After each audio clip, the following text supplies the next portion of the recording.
Hello, ladies and gentlemen. Welcome to Focus on Liberia. I'm Sonia hosting in this edition of the Hour of Politics. Welcome, and welcome to the broadcast. Hit the share button quickly. Share the show with your contact.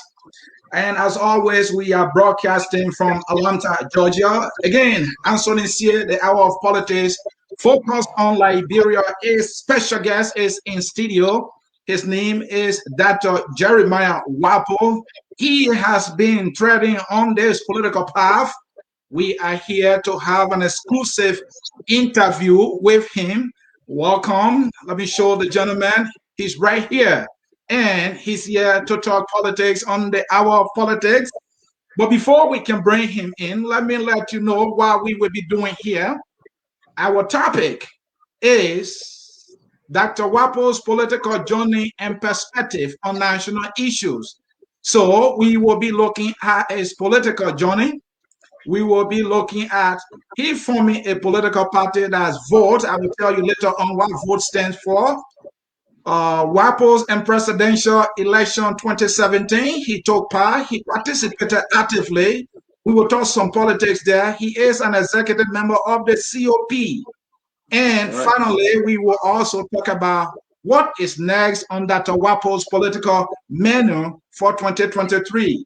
At this time, I will welcome my guest, Dr. Jeremiah Whapoe. Dr. Whapoe, welcome to Focus on Liberia and to the Hour of Politics. It's my pleasure having you, sir.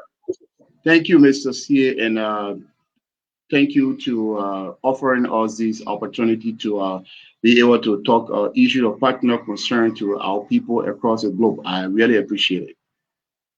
Thank you so very much. A little bit about our guest. Let me share that with you quickly here. Dr. Jeremiah Whapoe, intensive education, netted Bachelor of Science, degree in Computer Science with emphasis in Network Administration, Bachelor of Arts in Political Science with emphasis in Foreign Relations, Master of Social Work with emphasis in Community Health and Urban Development, PhD in Business with emphasis in Organization Leadership.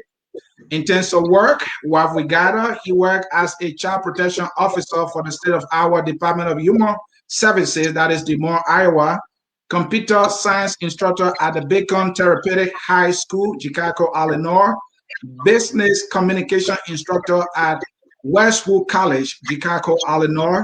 He also served as research assistant at Cook County Housing Authority, and he also served as program director at the James Adam Hall House in Illinois. He also was at the Catholic Diocese of Chicago as a clinical social worker. He served as president for Concord Management and Consulting, that's Park Ridge, Illinois. And before that, he also served as executive director for Liberia United for Democracy in Africa, that is UDA. Again, Dr. Whapoe, I know you wear many hats, you serve in so many capacities. And the last one I want to mention, he has been the political leader for VOTE, that is the vision for Liberia's transformation. Again, it is my pleasure having you here at Focus on Liberia. Welcome again. Thank you very much. How did you get all those information? I didn't give it to you. You didn't give it to me, but yeah, Focus on Liberia. We believe in doing our research to get factual information about individuals we bring here. That is why we believe journalists and people in this business of media should be doing. Thank God that you can confirm that all the information we provided is accurate and factual. Yeah, accurate and correct.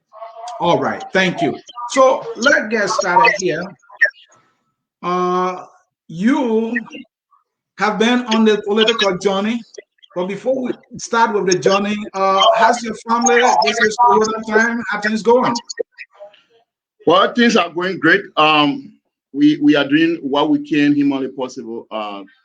And one thing I'm having a good time with in Liberia right now, after I left the United States, is that I've learned that if you want to lead the people, live with them and know their plight. Once you know their plight and you're having to assume leadership role, nobody will be able to tell you, you will be able to know what they are going through and how you can be a solution to the problem. So we are having a great time spending time with Liberian people from one village to another, understanding how things are going with them, putting ideas on paper on a daily basis, so that in a short distant future, when we are opportune, we are blessed by the Liberian people to give us the leadership, we will be able to discharge the leadership in the context of their needs.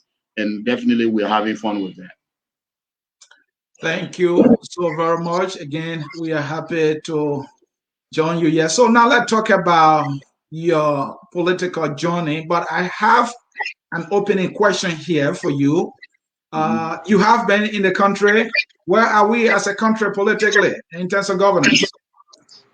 Well, Liberia right now is on a standstill when it comes to governance, meaning that whenever a leader is being elected into a position, or the leader has been chosen into a position, there's an expectation, or there are expectations that the citizen want you to perform. And based on the expectation, they entrust the power into your hand. And from what we are seeing on the ground, is more or like individual and antagonistic accomplishment, where the government seems to look at Liberia's problem in their own camera, how they see it versus how the Liberian people see it. That's what we are seeing here. So for this reason, Liberia is at a standstill. It's not going backward, nor is it going forward. We are at a standstill. But while we are at a standstill, the irony is that we are at a standstill, but yet other nations are going ahead of us. And these are things that we don't want to see in our country. Well, I'm glad you were able to share with us that Liberia is at a standstill. It is your work, your responsibility as political leaders to find our way for us to start making progress.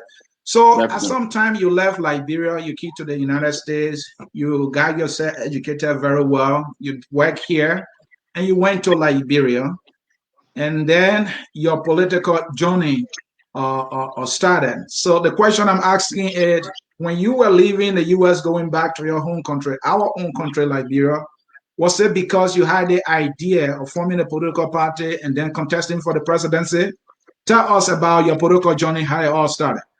What happens is this. In my life, I've been a very peaceful person, and I strongly feel that if you want to live, do not focus on if you want to live well in your life, you should not focus on yourself. Focus on the need of the other people. The security of your life, besides God who gives you this life, your security of your life depends on the people. I like service. Once you see people around you happy, that environment is happy, you are happy as well. So when I was in the United States, I had an opportunity when I was in Liberia, prior to going to the United States, I was a human rights advocate. You know, I advocated. I established the one of the first human rights groups in the in Liberia here. And if people may like it, they will call me the father of human rights advocacy in Liberia, because when we gave birth to our institution, there was no human rights group here. Even the JPC, who was the champion of human rights advocacy in Liberia at the time, it has not been formed.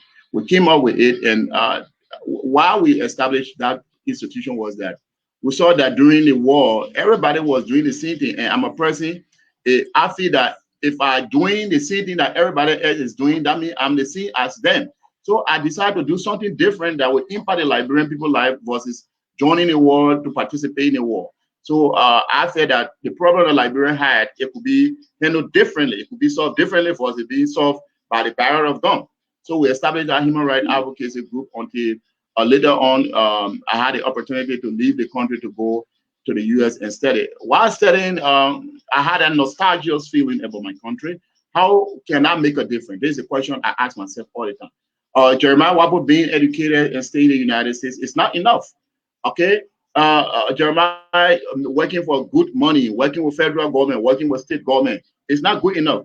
How does my country know that Jeremiah Whapoe is educated? How does my country know that Jeremiah Whapoe is making good money in the United States? The only way my country will know is that how can I identify with them, working with them to solve their problem. And based on that, I started engaging the society. My first farm that I made in Liberia was made in Bomi County.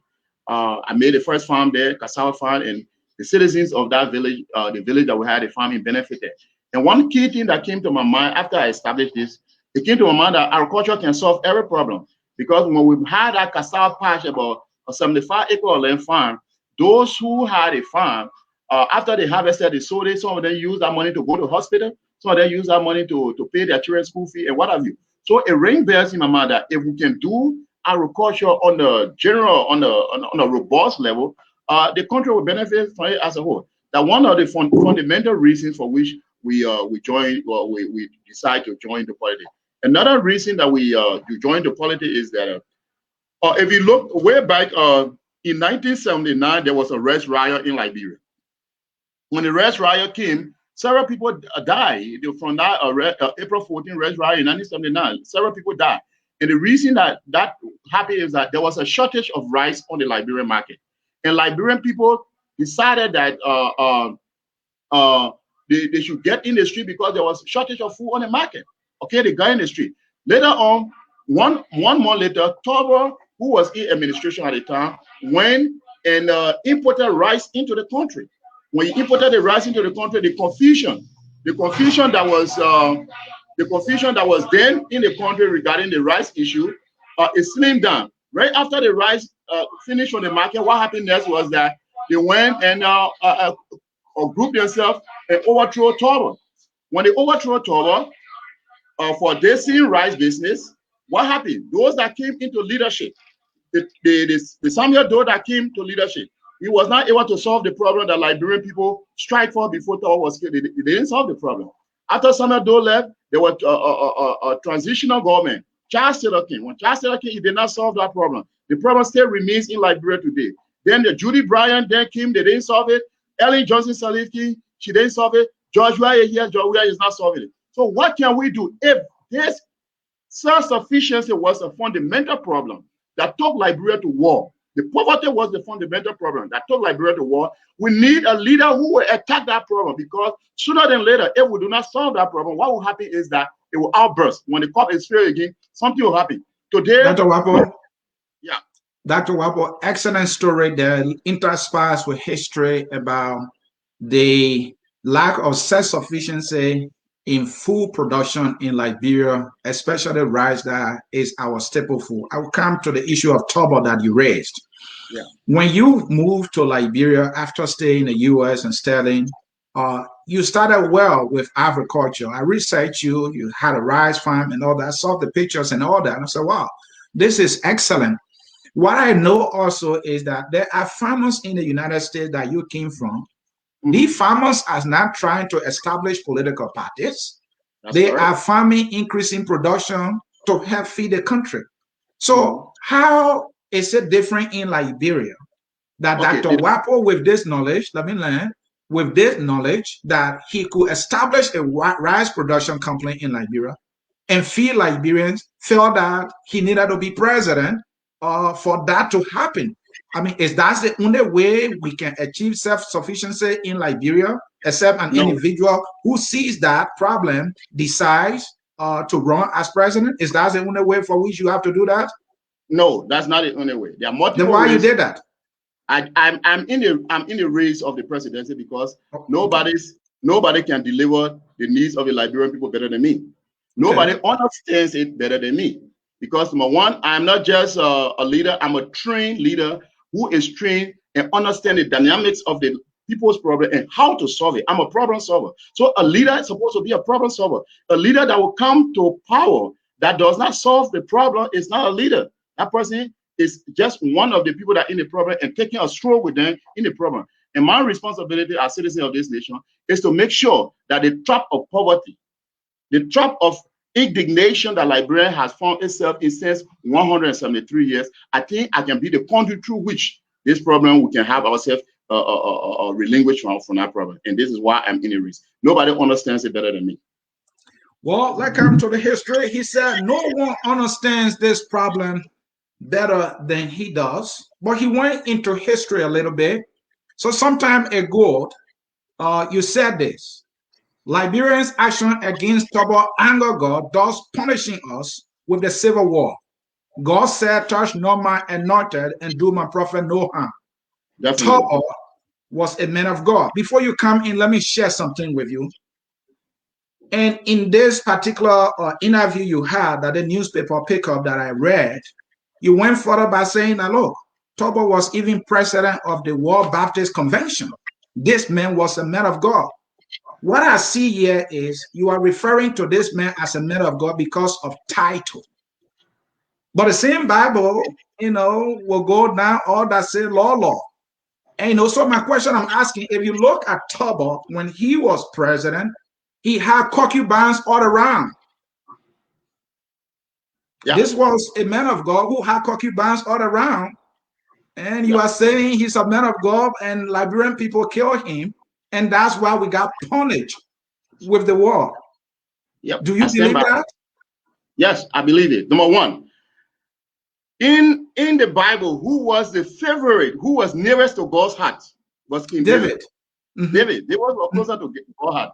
And it is very David that told Uriah and sent Uriah to war front and have a sexual affair with Uriah's wife. Yet you were closer to God. So looking at Tobo's social association with women does not in a way indicate that he was not a man of God. It doesn't tell me that.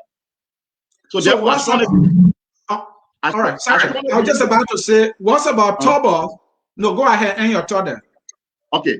I strongly believe that Tobo was a man of God. Number one, Tobo was an ordained a Baptist preacher. Tobo was an ordained person who the world trusted and served in that position. Secondly, Tobo was the president of the Republic of Liberia through election.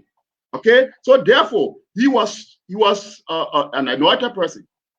So therefore, and the Bible says it clearly, it is not me. The Bible says that do not touch my anointed and do my prophet no harm.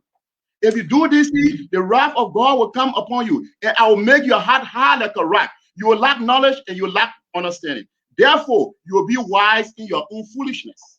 So now you tell me, can you justify any reason when Liberian people went on the street and said, you killed my mom, you killed my pa, I will vote for you? Do you think that was a sensible statement that they made? Because God made us wise in our own foolishness. We're talking about kill my mom, kill my pa, I will vote for you. But yet nobody will embrace that kind of song around the world. And yet we sang the song.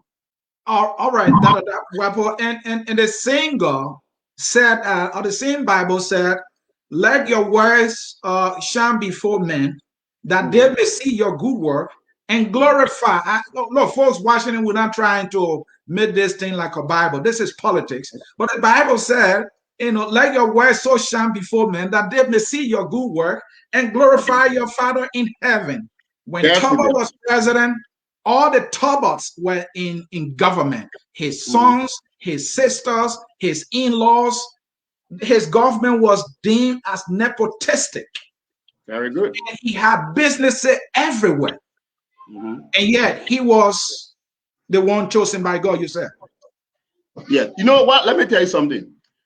Well, my issue, my concern here is not that Tobo was a principle of perfection. Tobo wasn't a principle of perfection. Tobo has some errors that we all acknowledge. But was killing him the only remedy to the problem that we have with Tobo? We didn't give life. Why should we take life away?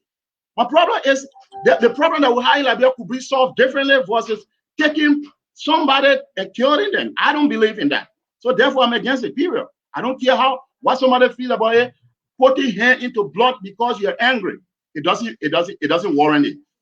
It doesn't warrant it. We would have solved our problem differently versus taking somebody to kill them.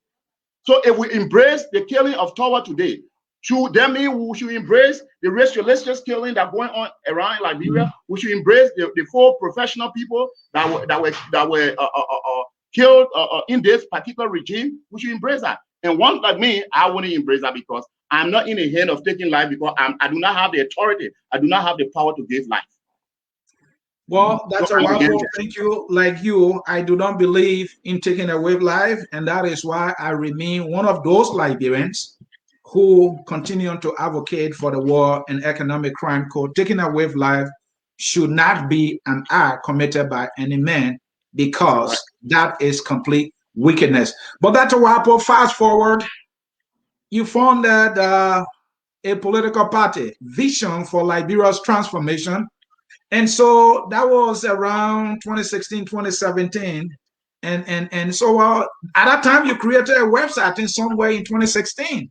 And so let me go to Dr. Whapoe's political party's website for me to read Unfortunately for me, that website is that. Was that website created only for the election? And once election was over, that institution died natural death? No way, no way. Look, the Vote Party is one of the vibrant political institutions you will ever find in Liberia. We still work in that direction. We had some glitches along the way. That one of those glitches could be the suspension of our website, which of course we are working on it right now. Sooner than later, it will be that one of the glitches that we had. But our party is here to stay. That will continue to seek the Liberian people interest, and that is why by this year October, the Vote Party will be the only political party in history, present in past history in Liberia, to advocate for the Liberian people when it comes to self-sustainability and produce vehicle right to put on the market. And that's what we're going to do. This October, the Vote Party will be delegating the first consignment of Liberian owned produced rice on the market so Liberian people can buy at an affordable price. So we are here to stay. Thank you so very much, folks watching. Oh yeah, focus on Liberia. Welcome. Stay tuned as we go into this exclusive conversation with Dr. Jeremiah Whapoe, political leader of the Vision for Liberia's Transformation. And then 2017 will come quickly, and you will be in the race, and then you will select a running mate, somebody who happen to be an agriculturist. You yourself, very passionate about agriculture. And when I read every word about your activities, then your message was on agriculture.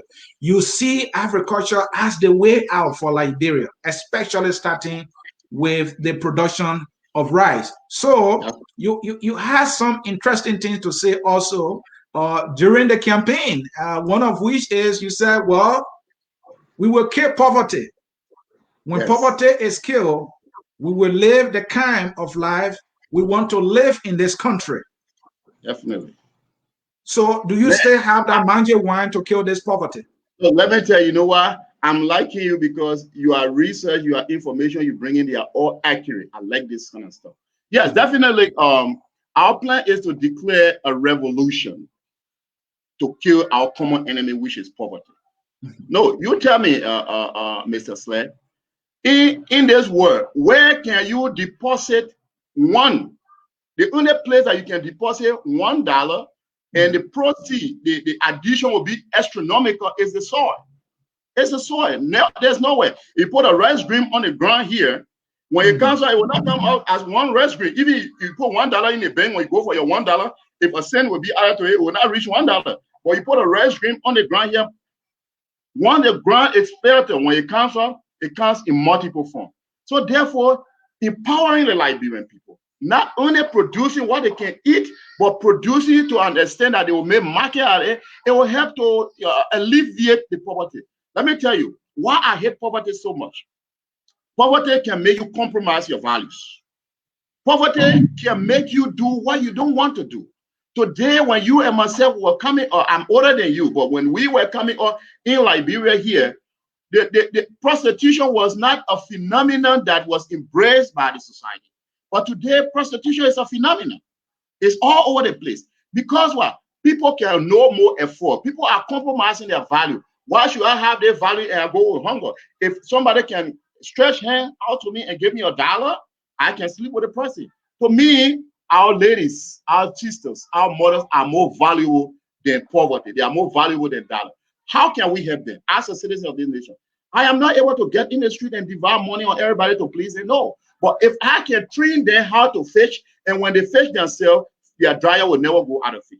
So in this endeavor, once we declare war on poverty through agriculture, and the food are produced in abundance, people are eating at least 3 times a day, there will be peace in the home. Number one thing you should know is that when you do not have food in your home as a man, when you cannot feed yourself, I can guarantee you that you might like the butchering that will not resemble you. The reason is this, because somebody out there, I don't care how much your wife loves you, somebody's out there that is stretching hands to your wife, giving her $1 to back up a right to come put food on your table, and that person consistently help your wife. One day he will make a request. It will be difficult for your wife to refuse that request because that's why she gives the daily bread. She compromises her values right there. And beyond that, besides all of these negative intricacies of poverty in Liberia here, we are born to pursue happiness. Liberia is not a happy country. The reason is this. Today in Liberia, we are having an estimated 480 million United Dollars leaving our economy. And Liberia has an economy of $554 million. So if you're having 480 million United Dollars leaving your economy for one commodity, which is rice, 480 million. Then the importation of pepper in the country, we are exporting, we're having a capital flight of 23 million United Dollars from Liberia economy. The importation of oranges in Liberia does not have oranges anymore to be supplying the consuming market. So we're having an exportation of $18 million capital flight from our economy. Then for peanuts, we have it $18.3 million leaving our economy, going to other economy for us to have peanuts in Liberia. Now you tell me, if we have the economy of $554 million and we have all of these things extracted from little or no, few commodities, what is the possibility for our people to climb the social ladder? My belief is that if we can attack poverty through agriculture, people are farming and they are taking their commodity to the market, making business out of it, taking care of their children, paying their children's school fee. You will see that Mr. Poverty will not only disappear, but Liberian people will be able to claim the social ladder. All I'm advocating is just a little help. Liberians are not difficult to please. They just need just a little prop up. How do we prop them up? Can we set something up in our government, like what we do in America? They call rent a center, right? Rent a center, everything that you want to rent, they are there. If you rent it, you use it, you take it back. Can we create an institution in Liberia that will be solely responsible for agriculture?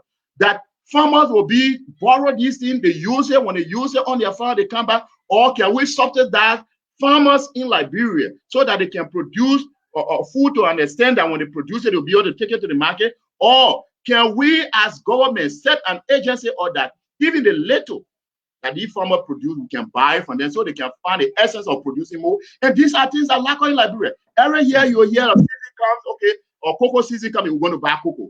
Or rubber season coming, we'll buy rubber. Coffee season coming, we'll buy coffee. You know, when have you ever heard that Liberian people go to farmer and buy the rice in a huge lump sum so that the people can be able to replenish what they are, the energy that they are used on their farm, so that they can use that money to produce more and at the same time help them to take care of their healthcare problem, help them to take care of their children educational problem. Because our inability to support our farmers, it has degenerated our society to understand that there's a role reversal in every home you see in Liberia.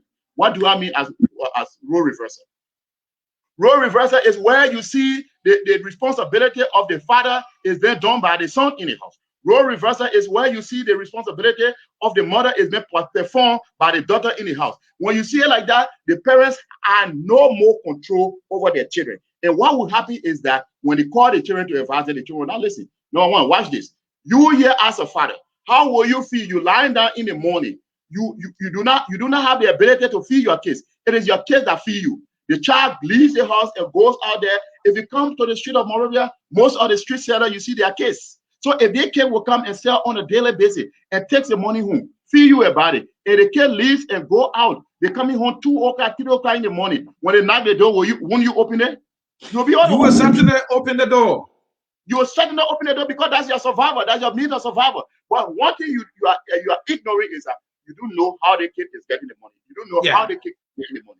They are going through a whole lot of trauma. They are going through a whole lot of peace. It is as a citizen of this nation, it is my responsibility not only to focus on government, but to focus on the Liberian people and the trap they find themselves in, the poverty trap, so I can be a country through which they can be relieved from the trap. That's all I'm saying. All we have to do is subsidize the family, let them produce it at a robust level, let the government able to purchase the rice from the farmer and repackage it and sell it to them at a reasonable price. You don't have to give them cash money, but you can subsidize it, buy from them, put it on the market at a reasonable price. That will help them to be immense. Thank you so very much, Dr. Jeremiah Whapoe. He is the political leader of the Vision for Liberia's Transformation. He is our guest here on the Hour of Politics with me, Anthony Sear, your host. Dr. Whapoe, is getting a little dark at your end, so we can't recognize you. I don't know if you can make adjustment in any way. It's just that it's getting dark, but we can manage with that. It's not your cap. Your cap is fancy. You can put it on. Let me read something for you. I mean, I'm listening to you. You've been consistent on message. given what I have read so far. And you said, I will teach you how to fish when I become president. My vision for Liberia is clear and simple. We will acquire available farmlands and cultivate it for farmers to be turned into millionaires. So what I pick up from here is that your strategy is let's teach our people how to be able to fend for themselves, how to be able to do for themselves. Let give them the capacity for them to provide for themselves. And that's what I see. But then I saw a little bit of contradiction. I don't know whether you are responsible for that. During your party's convention in Grand Bassa County, then during the time of the election, people that came from across the country that went to the convention, they blame your leadership for not providing lodging for them, for not providing feeding for them. How come you didn't teach the people that, look, when you are a member of a political party, when you are going to a convention, you are responsible for yourself. They accuse your leadership or the party leadership of not providing for them, and they said that, well, we were left alone, no food to eat, we slept on the bare floor. How come you didn't practice that message that you're preaching today? No, I practice it, but let me tell you something. What happened in every convention, there is an expectation of participants. And we expect it based on our accumulation of membership that's supposed to attend the convention. We did not anticipate over 9,000 people to come to the convention. But because of the message that we had, it attracted people onto the king.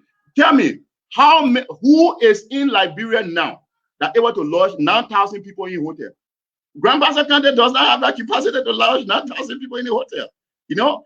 And we did not prepare to feed 9,000 people. Yes, it was something that we didn't like, we didn't embrace it, but equally we like it because it tells us in the world over that we have a peculiar message that attracts the Liberian people. Of course, there might be some dissatisfaction, but the message of you being able to put food on the table for your children so you can be human, so you can be man or woman in your home, it resonated with the people and attracted them to the king. It was not our expectation. The people that we expected to come for the conference, we tried our best, they were large, but other that came, we could not feed everybody because we didn't expect over 9,000 people for that convention. And that information you share is one way or the other correct. But the good news about it is that Liberian people like the message, they came to hear it, and they got a message. Thank you so very much. At this time, folks, we're going to take a short break.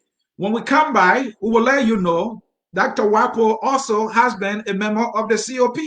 He has a political party that he is a member of, a leader of, and now he is with the COP. There are some Liberians that see the COP as an institution that is bent on causing trouble. Why is he there? We will get to know. We'll take a short break and we will be right back. Stay tuned, folks.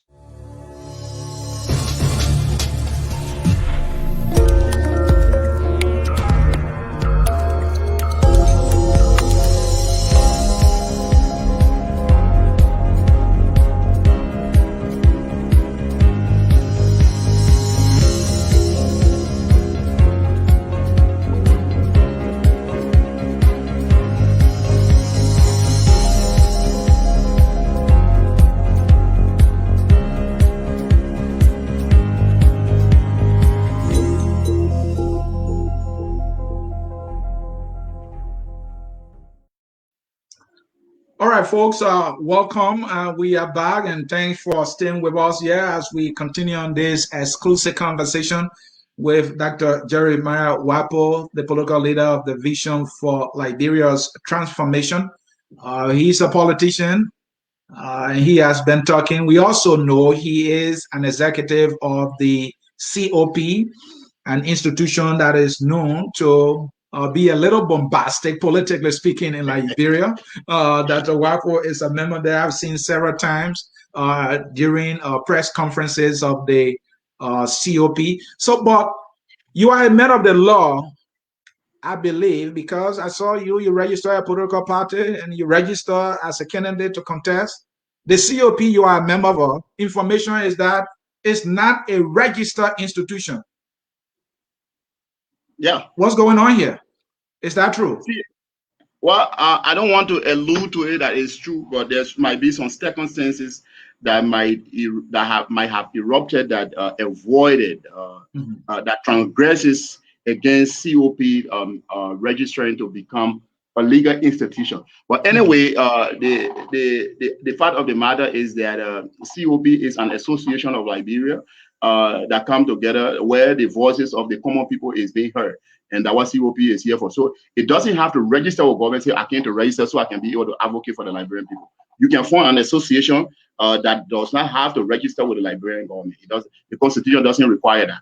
However, the mistake that people make in their life most of the time, they are trying to coin COP as an antagonistic institution. They're trying to coin COP as institution that is of violence. And the answer to that is no. COP is a peaceful institution. One thing people don't understand is that they always look at where they fall, but they don't look at where they stomp their toes. The better you better know what when to happen, what has happened to you. Don't look at where you fall, look at where you stomp your toe. COP did not just come about because it wants to come and cause no, or it wants to come and make a protest. No, COP came at a verge when Liberia was collapsing.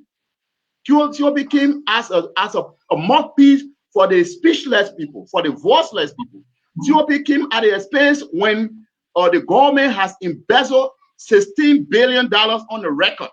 But because the money that was printed was a little bit above 16 billion or $18.5 billion based on the testimony that they provided to us, it was $18.5 billion. But on the record, $16 billion was printed, and today we cannot have a kind of it. $25 million was taken from the Liberian Reserve, and the finance minister, when he said he put it in wheelbarrow and carried to Nikru Town to give it to money changer to change it to how they call it to steam up the economy. No economist does that, and that's what they did. So are you sitting down? We should sit down and look into this country where on a daily basis Liberians are living on less than $1 a day for few group of people to take $25 million allegedly put it in wheelbarrow to go divide it on money changer, and whereas when the auditing was done, almost all of the names that they said they gave the money to, they are not registered with the government. They don't exist. And we should sit down and close our mouth and say COP is a violent institution. We should sit down when few group of people who call themselves administrators in the government come and invest $16 billion United States dollars when today Jackson Hospital is at the verge of closure. When today JFK can no more certify the health needs of the Liberian people. When today the Riot Hospital in Banga is no more taking care of patients, we should sit down and say COP. COP is a respectable institution, and I'm proud to be part of it, and I will continue to be part of it so long COP is advocating for the common good of the Liberian people. I will still be part of COP. Dr. Whapoe. And COP is a respectable institution. Dr. Whapoe, I agree with you that it is your right to not be quiet, especially when it comes to issue of governance and the things you listed. Anybody should have the right, if they so wish, to talk about them. The COP as an institution, we've seen some level of disintegration here, and I want you to correct me if I'm wrong on this one. We saw the COP youth leaving. We saw the likes of Yeke Koluba leaving. Some people left, some leaders left. What is going on here? What is the COP doing wrong for which these people are leaving? Or you think it's just something that is normal about any institution? People leave and people come? It's obvious. Thank you for acknowledging that. It's obvious. In any institution, if you understand the intricacies of leadership, when an institution exists, people come in the institution for different reasons. They come with different level of energy. And when that energy is exhausted, they will find why their energy is exhausted and they have to leave. And what matters is that is the COP focused on the advocacy for the needs of the Liberian people? Yes. Are people leaving COP? Yes. Are people still coming to COP? Yes. People that left COP, they have their reason. And some of the reason that when they explain it, it doesn't make sense. So they have the right to leave, and equally so, it is the COP responsibility and to to be able to recruit more people so we can advocate for the welfare of the Liberian people. I have no problem when somebody's energy is exhausted and they cannot move forward no more. If you can crawl, we will help you to crawl. If you can run, we will help you to run. But if you can't run, if you drive along the way, we can't help you no more. Our mission is to reach to the top of the mountain, and that's where we are going. No matter whether they fall or not, we'll reach Thank to the you. top of the mountain. Few things you said in the past, I want to bring them to your attention and to see whether you stand by these things today. Number one, no, that's not the one, sorry. You said honesty is a major principle of leadership. I don't see that in Liberia leadership now and then. Hold on. You went on to say also the irony of policy. Pro government budget exceed prior government in Liberia. You went on to say, this is on April 15, 2018, Liberia president, a resident comedian. I think you meant to say it's a resident comedian. And you said this 2018, President Weah was comfortably seated as your president, as the country's president. Jeremiah Whapoe, do you stand by this statement today? Quite correct. I stand by what makes the president of Liberia a resident comedian? Well, number one, quite recently, the president went on a Six Nation tour. And when he went, he attempts to be brushing fan. Who can brush fan with a collar muff up like this? A collar muff up like this to brush fan with it. I have the picture, and after this, I'm going to share with you. That is very comical. Now, another thing is that the president, this Ghanaian interviewing on his talk show and asked him and told the president, say, the shoes that you want for your son to wear is a very big shoes. And the president is yet to understand what it means to stand in somebody's shoe and say, yeah, his shoe is very big. He wears size 10 as of now. But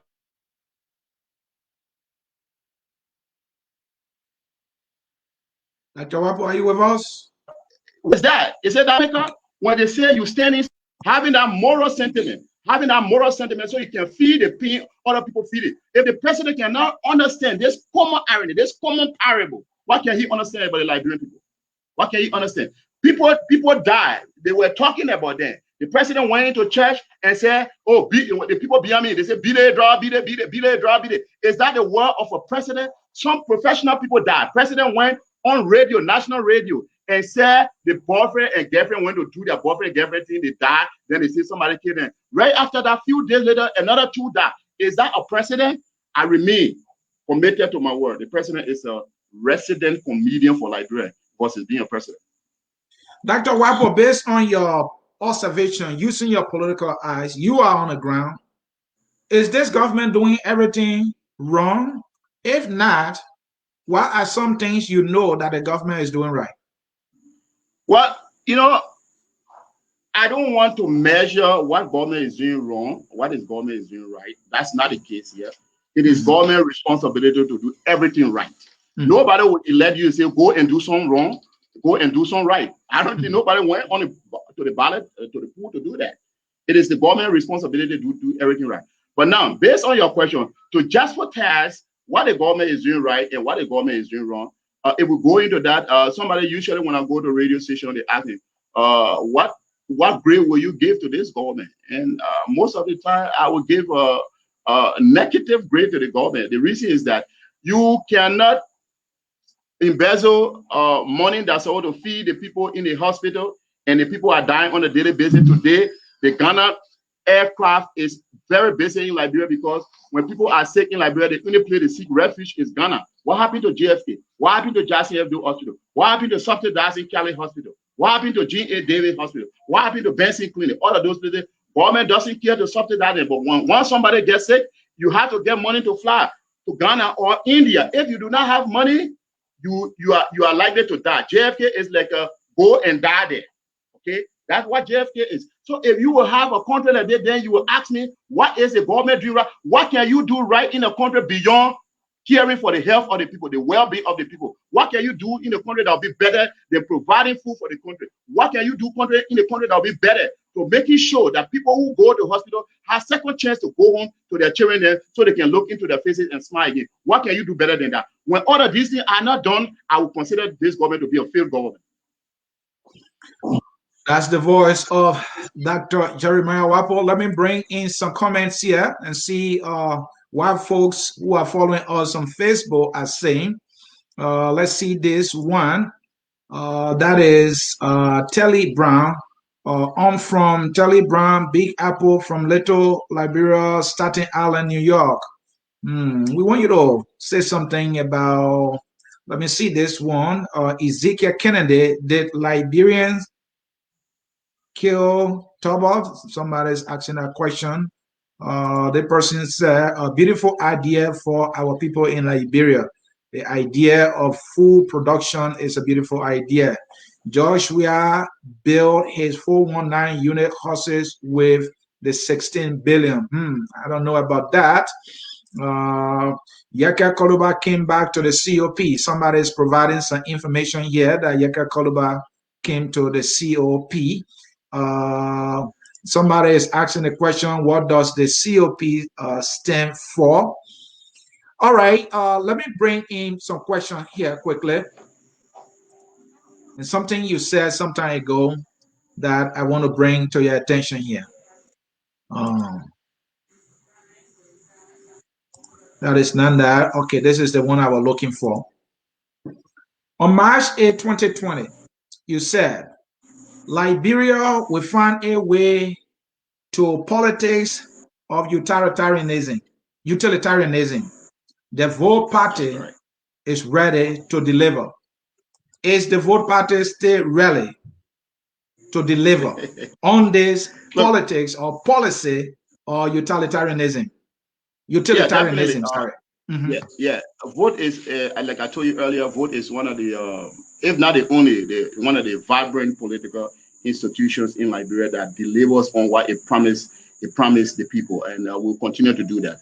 And we want to have a government where everybody will have a common value respected in the government. Once the common share of the people is respected, that's utilitarianism. You run a government that majority or almost everybody find their interest in it. That's utilitarianism. You find a government where everybody benefit from it. What we have in Liberia right now, look, Mr. Sled, what we have in Liberia now is not a government, because government is supposed to stand for the people. What we have in Liberia now is a private enterprise that is being managed by the CEO, who is George Weah. Because in a company, in a private company, people that work for the company, they benefit. If you don't work for the company, you outside the company, you don't benefit. And if you having to benefit, if you outside the company, you must have a peculiar interest, like a siblings or relative working for that company. And when they take their salary, they bring it home, they buy food, you eat it, you benefit from that, or they have their insurance, you benefit from it. Anything outside than that, you are not benefiting if you do not work for this private enterprise. Liberia is a private enterprise. I have not seen anywhere in Liberia where somebody who is disabled, there's an institution responsible to pay social assistance to these people. I have not seen that. I've been in Liberia for all of these years. The blind people, they get their daily food on the street by being formerly mendicants meaning beggars on the street on a daily basis. The government is not responsible for that. The reason for our government is to be brothers keeper. Are we keeping our brothers in Liberia? No, the government is not responsible. It's on your own. The president came up the last time while people were dying. The president said that you should buy CC camera. Every Liberian should buy CC camera and put it into their own homes. He's not responsible for the security of the people. What he's responsible for is to protect the border. But yet the borders are still open. People are penetrating into Liberia doing illicit money. He said he's responsible. He's not paying attention to that. Can you imagine that? So,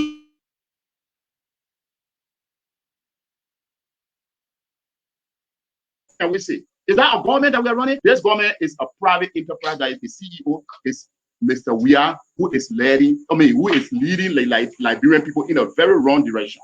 The government is then led by President Weah in a very wrong direction. All right, thank you. This government is not benefiting the Liberian people, it's benefiting.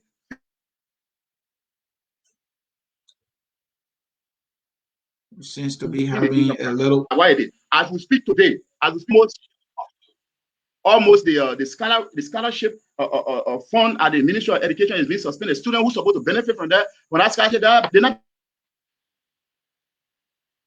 going. It is not about building a housing unit for yourself around the nation. It is about the people. We did not put you there to enrich yourself. It's about the people. What is he doing for the people when he cannot provide the health care for the people? When he cannot provide food for the people? The road Liberia, the roads that have been built in Liberia are not reached correct 20 miles. 20 miles have not been built in Liberia since the ascendancy of this gentleman to power. So where is the government that is benefiting the people? Until the government can have from it, government is now a government, it's a private enterprise that is being headed by the CEO. Thank you so very much. Again, utilitarianism is the doctrine that an action is right insofar as it promotes happiness, and that the greatest for the greatest number of people. That is what Dr. Jeremiah Whapoe, a policy that promotes the greatest happiness for the greater number of people, or that promotes the greater good for the greater number of people. That is what he's talking. But let's come to the opposition. You are a member of the opposition. We see the CPP, which is an opposition bloc collaborating. I don't see vision for the transformation of Liberia being a member of the CPP. Something tells me, using my eyes here, it seems to be you're not satisfied with how they're conducting business. You have some question marks, maybe about some of the leaders in that collaboration. That is why you are not a member, or else you should be there. What's going on? What's your take on the CPP? Relatively not. CPP is a collaboration of 4 political parties who happen to see themselves as people who gain heavy numbers of votes during the past election, and they came together with understanding that they are the best alternative to the Liberian people's problem. And there's no doubt about that. I'm not going to argue that, because every political institution that is being established in Liberia is established on the fulcrum that they can deliver to the Liberian people. Equally so with the Vision for Liberian Transformation Party. Having said that, the Vision for Liberian Transformation Party is a member of the Rainbow Alliance, the founding member of the Riot political grouping in Liberia that comprises of 8 political parties right now in Liberia. So we are a member of that. The good news is that both the CPP and the Rainbow Alliance are looking forward to working together so that they can emancipate Liberian people from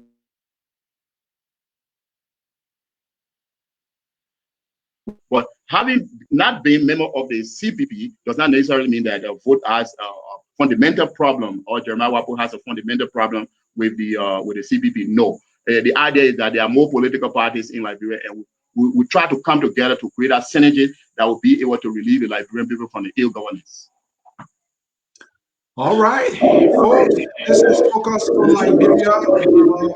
This is the Hour of Politics with me, Anthony C. We are coming to the very end of our conversation here with Dr. Jeremiah Whapoe of the Vision for Liberia's Transformation. Thank you for staying with us here throughout the broadcast.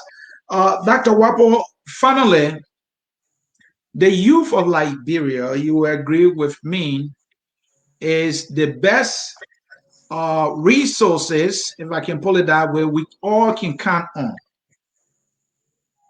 The youth today, they are outraged. What will your party, what will the Rainbow Alliance do? What is the program set aside? And also, what will you and the Rainbow Alliance do differently to empower the youth, to prepare them for leadership? Because the future of Liberia lies in the hands of these young people, that you will do and that this CDC government is not doing. Good. You see, Mr. Slade, like you rightly said, the future of this generation, the future of our country depends on the empowerment of the youth. Some of the fundamental problems that I have with this government is that instead of empowering the youth so they can gain skills and get prepared for tomorrow governance, the youth are not being empowered. All that this government does is Hey, look, you buy a motorbike and get on the street as much as you can. That job that you create, that they brag about. But what happened is this.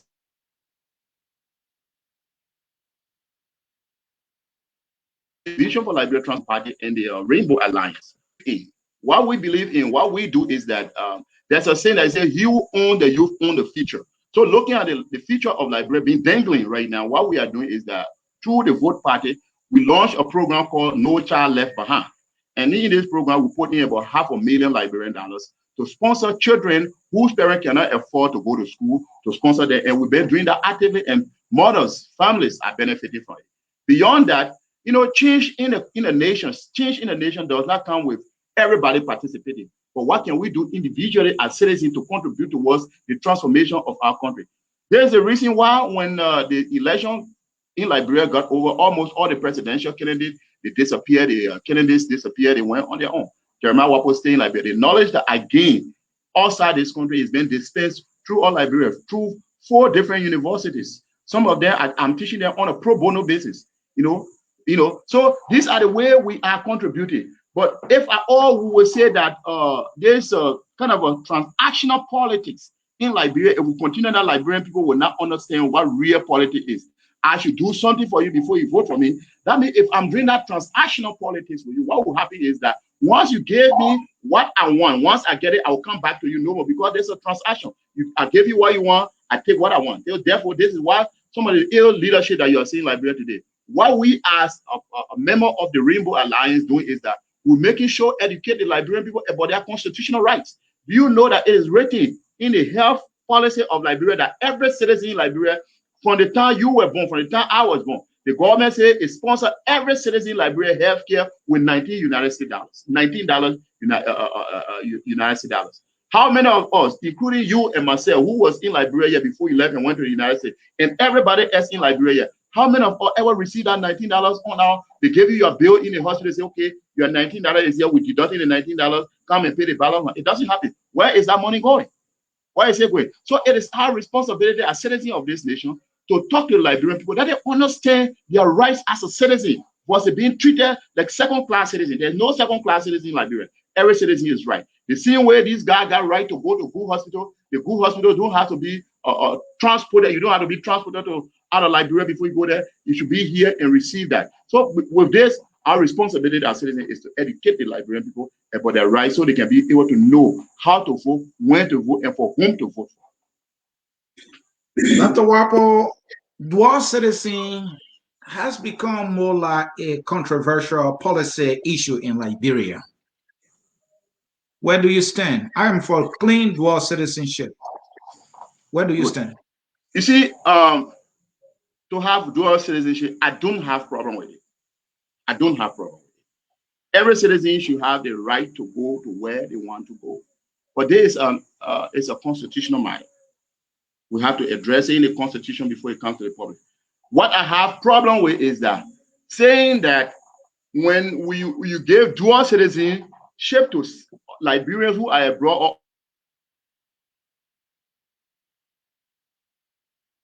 or country that advocating for a citizen in Liberia, when you do that, Liberia will be able to be developed. I have serious problem with that. Do you have what's about your own responsibility as a citizen of this nation? You cannot develop it. If we can stop corruption and the money start going into the wrong pocket, to leak into the wrong pockets, we'll develop this country. All right. When we can exercise meritocracy, this country will be developed. When the money is being spent for the intended purpose, this country will be developed. You don't have to get dual citizenship before the country is developed. You can develop this country without being dual citizenship. So the clause attached here that one dual citizenship is given, Liberia will be developed. I mean, it's a mad, I don't know, it's a joke to me. It's a joke to me. You don't have to get dual citizenship before you develop your country.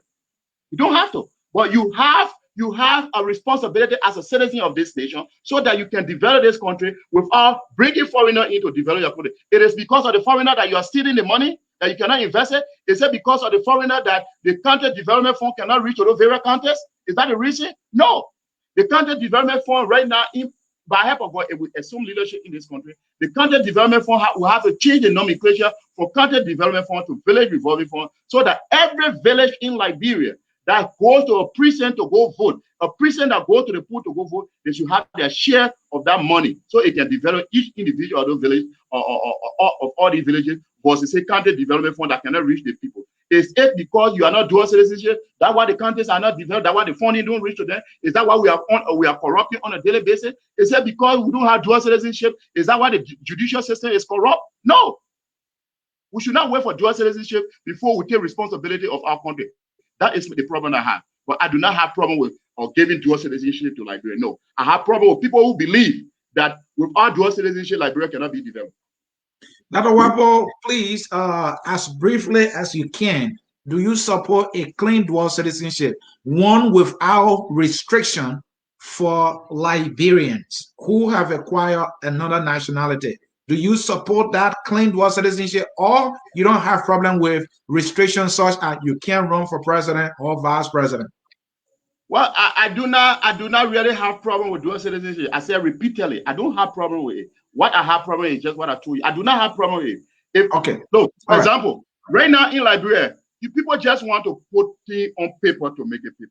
Ellen Johnson Sirleaf is a citizen of the great United States. She came here, she became president. Joshua that we are speaking about today is a citizen of the great United States. He came here, he became president. You tell me, how many presidents have ever been president in Liberia that is not a citizen of the great United States? So to me, to say I'm denying, I'm against dual citizenship, I mean, that's ludicrous. I support dual citizenship. But what I don't support is the belief that without dual citizenship, Liberia cannot be developed. All right. Earlier, I was just showing a picture of you along with some powerful leaders in West Africa. Let me bring it again so that maybe people who are not looking can see it. You know, one person I recognize here is the former president of Nigeria, Olusegun Obasanjo. I see you shaking your hand. Yeah, are you rubbing shoulder with some big names in West Africa? This guy is known to be a millionaire. Is he your friend? Yeah, he's a friend. He's an advisor. He and myself usually talk on a weekly basis. Every week we talk. Even a birthday, he called me. We talked about a birthday. He wanted me to be there, but I couldn't go because I had a prior engagement with my people in the county, so I had to go.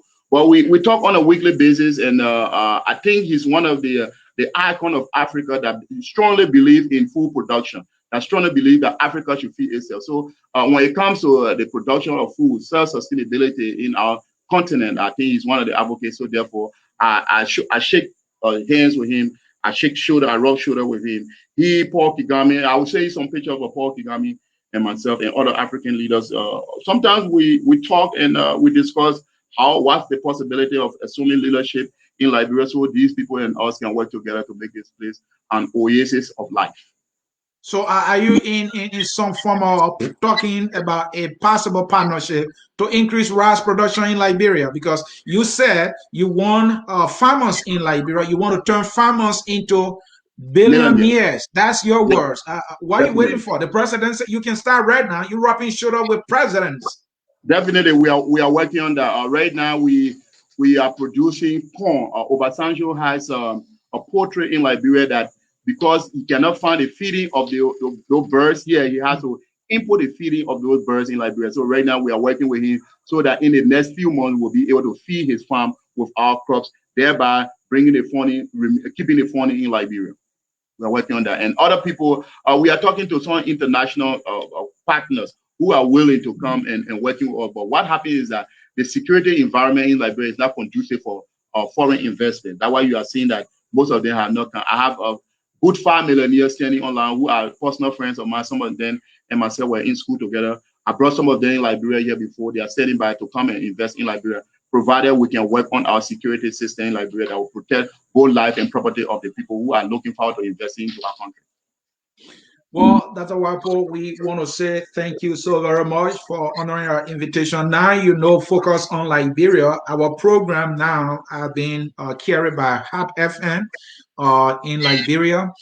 We will not hesitate to reach out to you again to talk about our country, because this is the only country that was given to us by God, and it is in our right to develop it and make it the country we want it to be.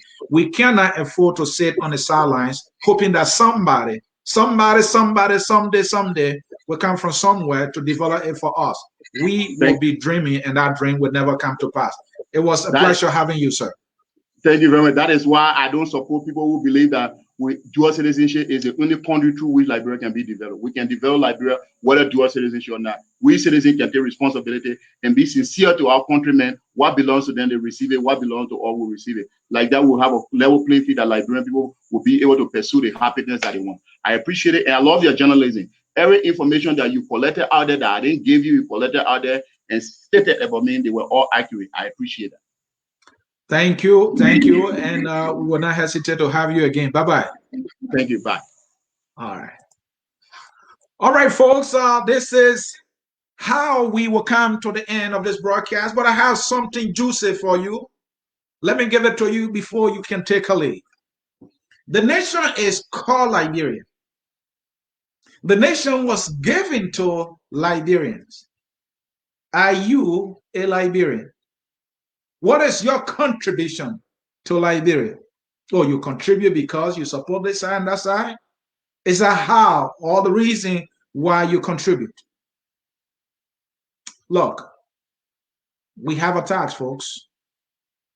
And you can be wherever and you can contribute. Focus on Liberia is about educating, elevating, and bringing people together for the upliftment of Liberia. My role as a talk show host, the guy who runs the political program here, Focus on Liberia, is to bring the politicians here and hold them accountable, ask them questions, use their own statements that they used in the past. We research them. And that is why we have a series here called Periscope series that I am in charge of. The last time we have Joseph Yemambwaka, and he was Periscope, meaning we look at his political record. We will have Jefferson Koji. We will have Buffer Chimba. And many of them, we will get to them so that you can know what they said yesterday and today. And why it is important that we ask them these questions. Because these people, when they get to power, they control so much. They can do so much good. They can do so much bad. Sound familiar? There are some folks in government today. Are you happy? Are they doing so much good or are they doing so much bad? Well, you make your judgment. I'm Anthony C. and I brought you yet another edition of the Hour of Politics. The songs that unites us. The songs that inspires us. The songs that motivates and unites that love, that patriotism for the country called Liberia. It's called We Are All Liberians. The song takes us home right now. Bye-bye, and I'll catch you another time. I'm Anthony C. And from us here, I Focus on Liberia saying bye-bye. We are Liberia. Liberia is our home. Liberia people. They are we want. Liberia, oh. They are we want. Liberia, Liberia.